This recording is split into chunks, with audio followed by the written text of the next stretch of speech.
My dear brothers and sisters in Jesus, years ago, Stanley Cooper Smith, a great professor of University of California, became curious about the question why some people become very successful while others with the same kind of talents and capabilities becomes failures in their lives. To find out this, he made a great research on 1700 students, following them for 7 years during all the different steps of their growth and work in life, to identify the reason why some people become very, very successful, others become failures with the same kind of talents, capabilities and potentials.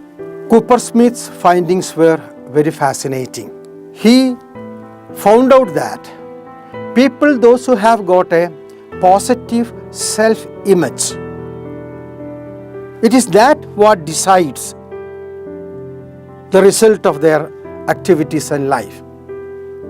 People who have got a positive self-image are usually becoming successful in their lives, and people with a negative self-image become failures.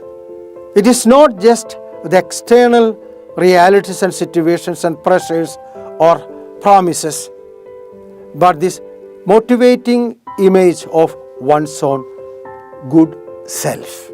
In other words, if we perceive ourselves valuable and meaningful, we will naturally become successful in our lives. If we don't have an image about ourselves as valuable or meaningful, we are prone to fall into failures. The effect of good self-image goes beyond the experience of success in the professional life. Psychologists say even our Christian life becomes successful and meaningful when we have a positive self-image. The negative self-image kills us, makes us another failure. Our success as a Christian is in our ability to love God and love others. And people, those who have got a positive self-image, are capable of loving others, helping others, being with others, whereas a person who doesn't have a positive self-image, who holds on to negative images, is very hard for them to love God or love others and make their lives meaningful, joyful and enjoyable. Why is this true? Because love is an expression of our self-gift. If we have got a kind of positive image about ourselves, then only we will feel sharing it, giving it and parting it with other people.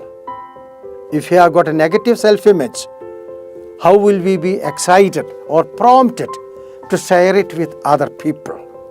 No one gives any junk as a gift to anyone whom you care for, you love for, you consider for. We will not wrap ourselves in cellophane and with a red bow around it, make an appreciable packet and keep it on the door of another one if we think we are a junk. We cannot have a kind of a positive experience of loving others, giving ourselves to others if we think that we are not good. So, the positive self-image makes the difference between the relationship, the power, the effect, the common contributions of a friendship that comes to our life as a success, and the negative image kills all these kind of experiences. This raises a more important question. How do we get this self-image that we are good? How do we decide? How do we feel? How do we get excited about this concept that my self-image as a good person, a nice person, a loving person, an effective person, an attractive person? It's not that I just think that I am good, but I get the reading from your feel, from the feeling of the other people when they say, when they react, when they approve, especially people those who are so close to us, our family people those who are so sincere to us, from their reactions, from their readings, from their responses, we get the reading that I am considered as good, meaningful, lovable, respectful, valuable. So it is from the impression I receive from other people that I get this great experience of a good self-image. Others hold the key for our self-image is important. That's why we have to remember that we are not only the keepers of my brother, but also the shapers of my brothers. It's me who gives a sense of good image to the other person as I receive the sense of good image for me from the other people. That's why a famous psychologist, Robert Bridget, said, my self-image is not what I think about myself, not what you think about myself, but what I think that you think about myself. That's very interesting, that it has got such a power to form us, to shape us, to keep us, our life going forward and make it become successful. We Christians believe that we are created in the image of God. So we are the people who can have the best self-image as God has given to us. And today's gospel reinforces this idea, telling us that God the Father knows you. Even the hairs on your head are counted. Every minute detail of my person is not only being created, but it is in the awareness, knowledge of God the Father who preserves me, who gives me all kind of support through His paternal care and concern. In God's eyes, we have better value and power than any other beings, more than any number of sparrows. Human persons are cared and concerned by God. So we have got a kind of a confidence that I have a very positive self-image in the mind of God. This assurance of Jesus gives us the confidence to follow His words, and He asks us, you share what I have given to you, you teach what I have taught you. You may have oppositions, but don't lose courage. Don't be afraid. I have overcome the world. You have that promise that I am with you till the end of the world. This makes our confidence so powerful and so high, so that we can be successful in every given context of oppositions, pressures and suppressions, to become successful with the power of God within us. Fear not. That is the central message of today's gospel. Often we become afraid of many things around us when we begin to take any initiative for doing good, for working for God and for others. But Jesus' assurance, be not afraid, I am with you.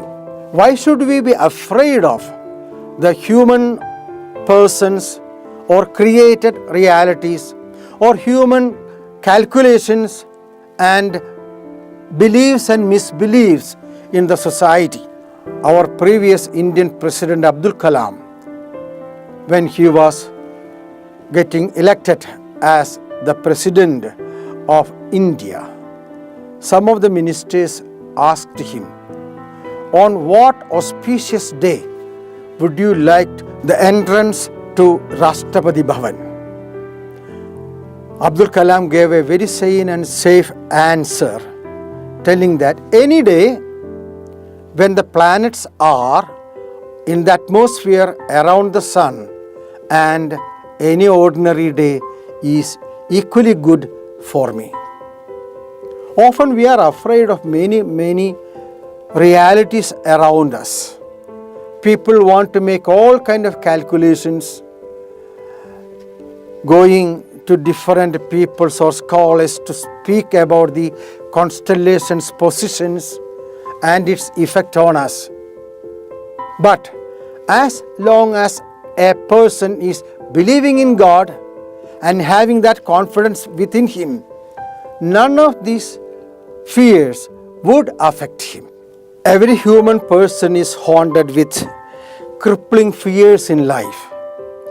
Suppose we get some symptom of some sickness, immediately people are afraid of losing their life, losing their health, losing their happiness. If we find that our boss catches us on some kind of irregularity or lack of commitment, we are immediately afraid that we will be fired, our jobs will be lost, our life will be in peril.